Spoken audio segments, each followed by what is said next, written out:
अपना मैथिली प्रेजेंट। सुधर जाओ चीन, नहीं तो तुझको तेरी औकात बता देंगे।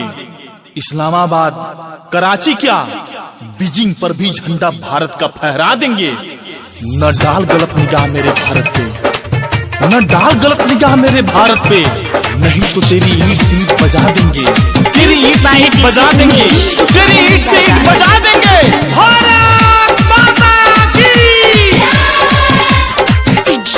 भारत माँ के हम बेटा, भारत माँ के हम बेटा, राखै छियै हम ध्यान रे। सुन सहारा रे, सुन सहारा रे, बोहला बहता देह बौ नहली हाय रे। सुन सहारा रे, बोहला बहता देह बौ नहली हाय रे। भारत माँ के हम बेटा, भारत माँ के हम बेटा, राखै छियै हम ध्यान रे। सुन सहारा रे, सुन सहारा रे, बोहला बहता देह बौ नहली हाय रे। सुन सहारा रे, बोहला बहता देह बौ नहली हाय रे। Sangeeta recording studio Hasanpur Bazar. Music by DJ Umesh Shukipur Bazar. Bharat माँ के छियै कि रंगा पहचान रे। जहदी कुछ बोलबी तो काई डाले बचान रे, काई डाले बचान रे।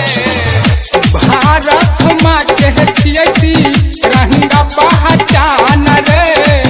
जहदी कुछ बोलबी तो काई डाले बचान रे।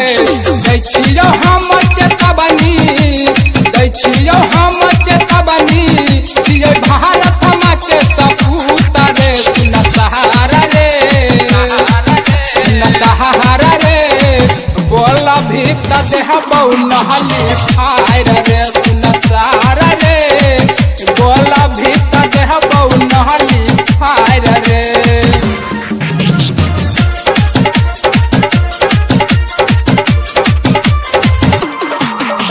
संगीता रिकॉर्डिंग स्टूडियो हसनपुर बाजार।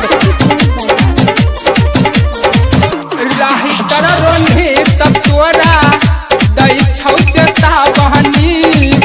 सरजित रमेश बसंत देह तो सीना भारी, देह तो सीना भारी। राही कर रोनी तब तोरा दै छौ चेतावनी।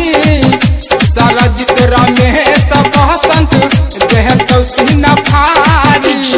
अरुण भैया संगे मकुन, अरुण भैया संगे चंदन, सोमिंदर गाबौ मगहन में। सुन सहारा रे, सुन सहारा रे, बोहला बहता देह बौ नहली